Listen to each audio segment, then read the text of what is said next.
Channel USA, this is Husband again. We are doing a review today of our other Kubota tractor.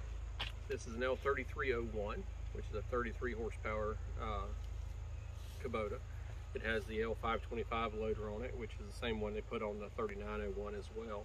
It's not as large as the, or as capable as the 4701, but it's quite a bit smaller. It's the frame size down.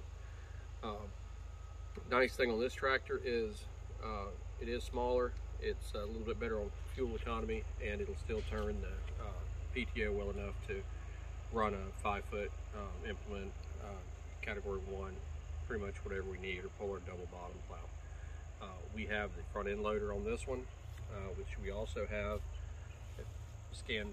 Scroll down and look at the picture there, or look at the 4-in-1 bucket. That's a bucket that'll lift, tilt, dump, and open.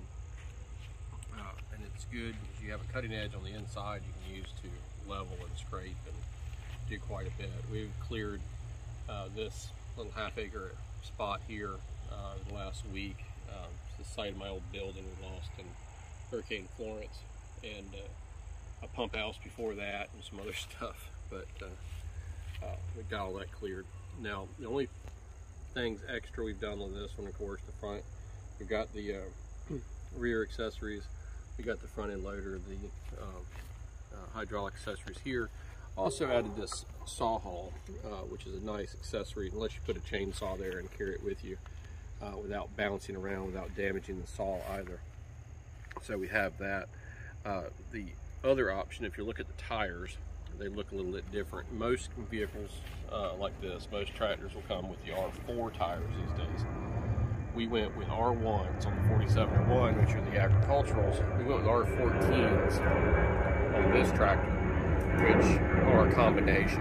They're a little bit wider, a little bit more tread, not as grippy, not as destructive as the R1s, but still a good value bang.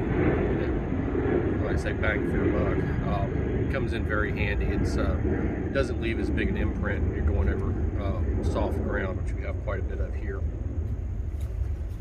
Currently on this unit, and I did a write-up on our Facebook page about how we made this, but I bought the box, and this is a weight essentially with a tool holder on the back, and then I put some weights down. Thank you, Daniel.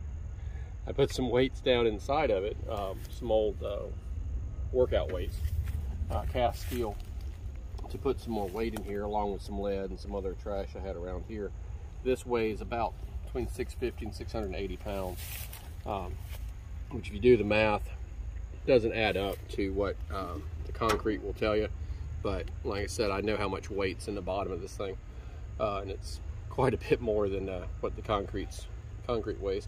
It keeps this from bogging around when you get in soft areas. It keeps the back from coming out, it keeps the back end down.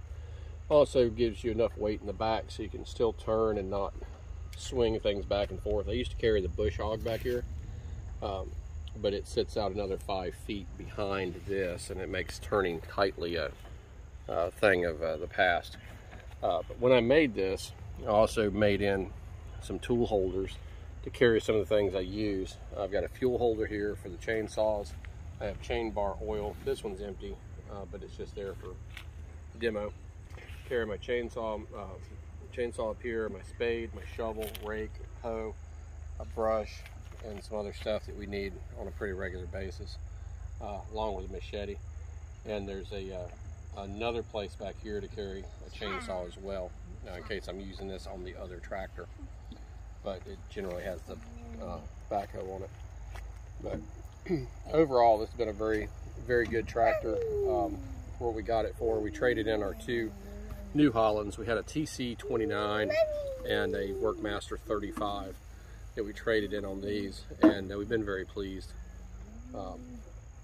Both these units are manual shift, which is what we're used to, and I prefer it, but it's just a personal thing.